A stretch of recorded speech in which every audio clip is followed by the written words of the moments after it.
Olá, meus irmãos, a paz do Senhor Jesus, amém? Sou o pastor Jorge da Igreja Pentecostal Templo de Louvor e estamos mais uma vez aí para a nossa meditação, desvendando o mistério da vida. E vamos aprender coisa extraordinária aqui que Salomão nos ensina no capítulo de número 8 de Eclesiastes. Mas vamos fazer a nossa oração. Senhor nosso Deus, em nome de Jesus, muito obrigado por esta oportunidade que o Senhor tem nos concedido. Toma cada inscrito deste canal na tua mão, que o Senhor dá-lhe a direção, a orientação, de maneira que o teu nome venha a ser glorificado. Livra-os, ó Pai, ó Deus, pelos caminhos que eles estão indo, onde eles forem, que o Senhor abençoe-lhes, meu Pai, de maneira que o teu nome venha a ser glorificado, em nome de Jesus.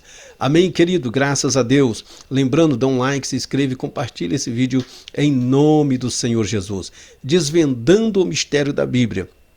Eclesiastes, capítulo de número 8, nos fala assim: quem é como sábio e quem sabe a interpretação das coisas? A sabedoria do homem faz brilhar o seu rosto, e a dureza do seu coração se muda.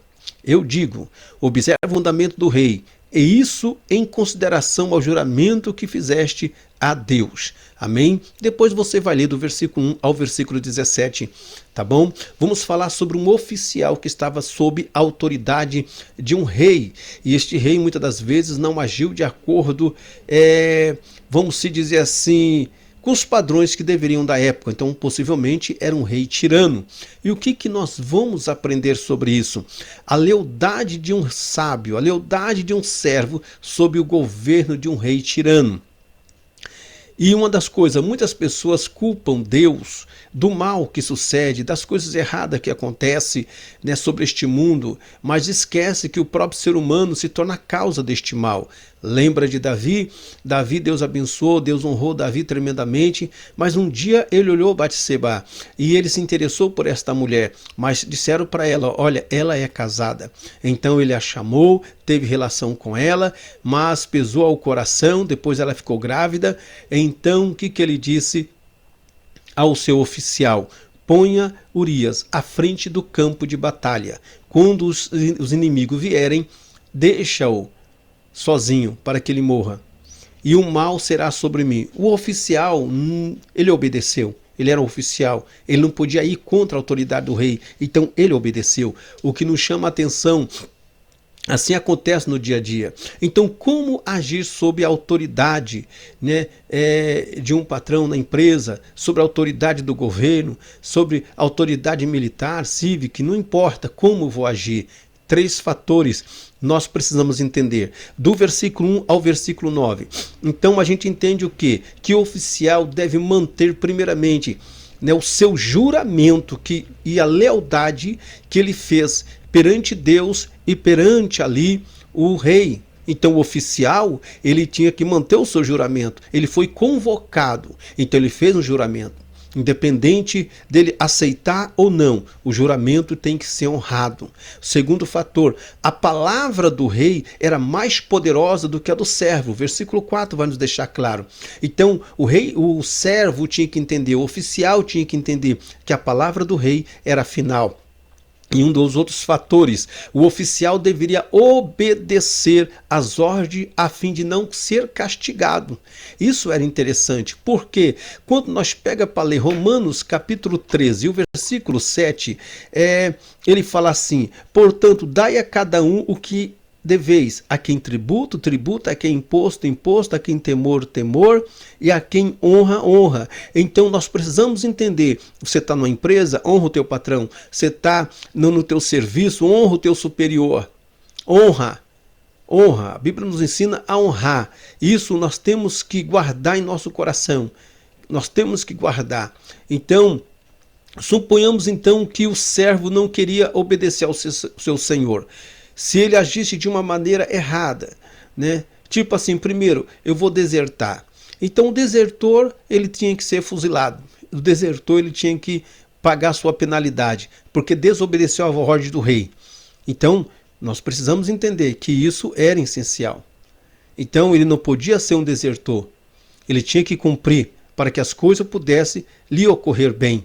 Isso era essencial. E um outro fator interessante, vamos se dizer então que esse servo, no versículo 3 fala assim, porque o Romano, né, Fala assim o versículo 3: não te apresse a sair da presença dele, nem persista em alguma coisa má, porque ele faz tudo o que quer. Vamos se dizer que então esse militar, vamos se dizer que esse funcionário, vamos se dizer que esse pastor que está sob a autoridade do seu líder, né, que então ele cria uma resistência, ele cria uma rebelião. A Bíblia diz que a rebelião é pecado de feitiçaria.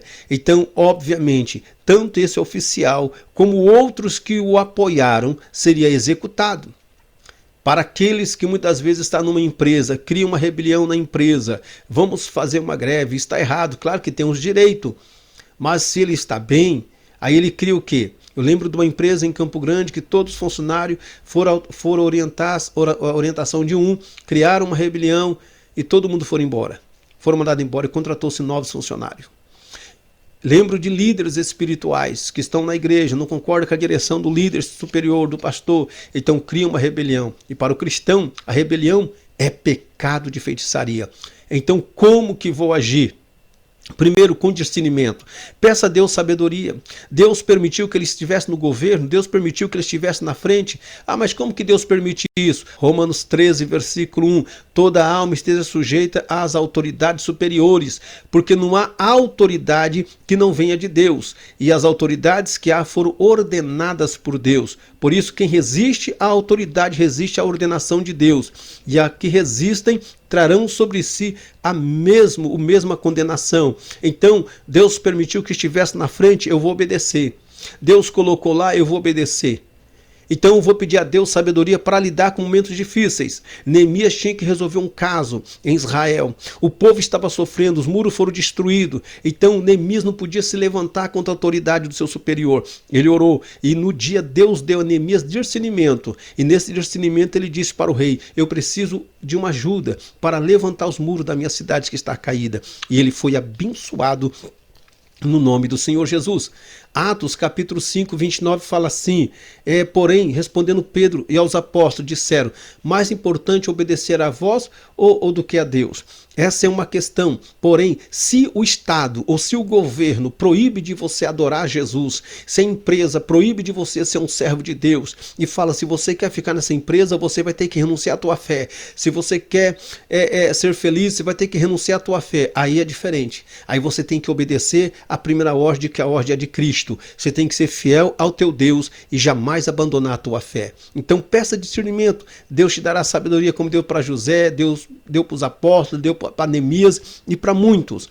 E um fator interessante, quando você pega para ler do versículo 10 ao versículo 14, você vai entender que fala da injustiça humana. Por que que o ímpio prospera? Por que que o pobre é injustiçado? Por que que o injusto, né, ele oprime aquele que é justo? Aqui fala de inversão de valores. Mas o que Salomão conclui, que cedo ou mais tarde o perverso será julgado e o justo será recompensado. O versículo 12 nos diz. Então o que ele diz? É melhor temer a Deus e ter uma vida abençoada. É melhor temer a Deus.